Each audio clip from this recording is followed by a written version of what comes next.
Sir ఇప్పుడు south లో కేవలం 15 కోట్లు మాత్రమే కేటాయించారంటున్నారు. మరి మిగతా రాష్ట్రాలకి ఎందుకు కేటాయించలేదంటారు? మిగతా రాష్ట్రాల వాళ్ళ అవసరం లేదు కాబట్టి. ఇప్పుడు మనకి బీహార్ ఉంది, నితీష్ కుమార్ గారు. అవును. మనకి ఇక్కడ ఆంధ్రప్రదేశ్ చంద్రబాబు నాయుడు గారు, తర్వాత మన Pawan Kalyan unit కోalition government. Okay, ఈ బీజేపీ మరి వీళ్ళ మెజార్టీ తగ్గింది కదా. ఇంతకు ముందు 500కి 500 వచ్చేసిన విధంగా బంపర్ మెజార్టీతో మోడీ గారు వచ్చేసారు.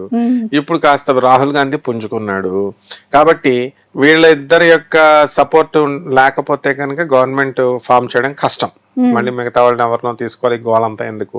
కాబట్టి ఈ వీళ్ళిద్దరిని ఇద్దరు పక్కన ఆత్మీయులాగా ఫ్రెండ్స్ లాగా పక్క పక్కన కుర్చీలేసి కూర్చోపెట్టుకున్నాడు వదలకుండా మోడీ గారు ఫస్ట్ మీటింగ్ లోనే. నితీష్ కుమార్ నేను ఈయన్ని చంద్రబాబు నాయుడు నేను. ఎందుకని అవసరం ఉంటేనే కదా, ఎవరైనా సరే అంతే కదా, హ్యూమన్ నేచర్ అది.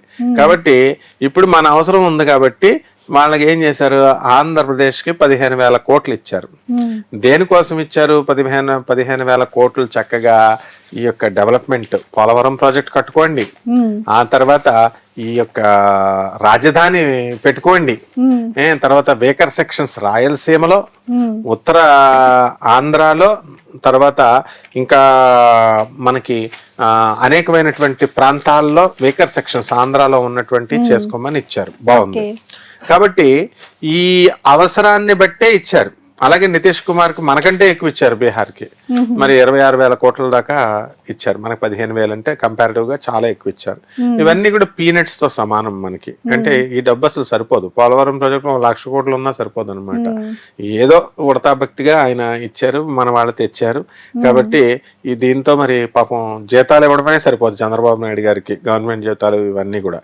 మరి పోలవరం ప్రాజెక్ట్ ఎలా కడతారు, తర్వాత ఇది ఎలా కడతారు, ఇవన్నీ కూడా మనం చూడాలి. కాబట్టి ఏదైతేనేమైంది, ఏమీ లేని దానికంటే కొంచెం ఏదో కొంత ఇచ్చారు కాబట్టి సంతోషకరమైనటువంటి విషయం. ఏమీ లేని దానికంటే కొంత వచ్చింది కదా ఆంధ్రాకి.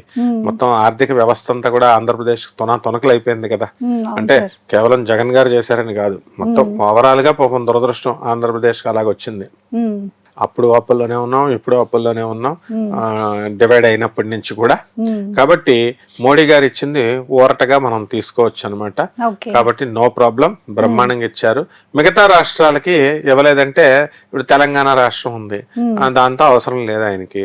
ప్లస్ కాంగ్రెస్ గవర్నమెంట్ నడుస్తుంది, ఎలా ఇస్తారు? బీజేపీ గవర్నమెంట్ యాంటీ కాంగ్రెస్ కదా. కాబట్టి వాళ్ళకి ఇస్తారు. తర్వాత ఏదో కొంచెం డబ్బులు అంటూ ఇవ్వకుండా ఉండరు. కాబట్టి ముందు ప్రయారిటీ ఏంటంటే, నాయన ఈ ప్యాకేజీలు పట్టుకెళ్ళి చక్కగా నువ్వు ప్రజల్ని ముందు ఆగ్రహింపకుండా చేయడం కోసం ఏదో కంటి తుడుపు చర్యలాగా మనకి ఇచ్చారనమాట. ఇంతకు మించి ఏమి పెద్ద రహస్యం ఏమి లేదు.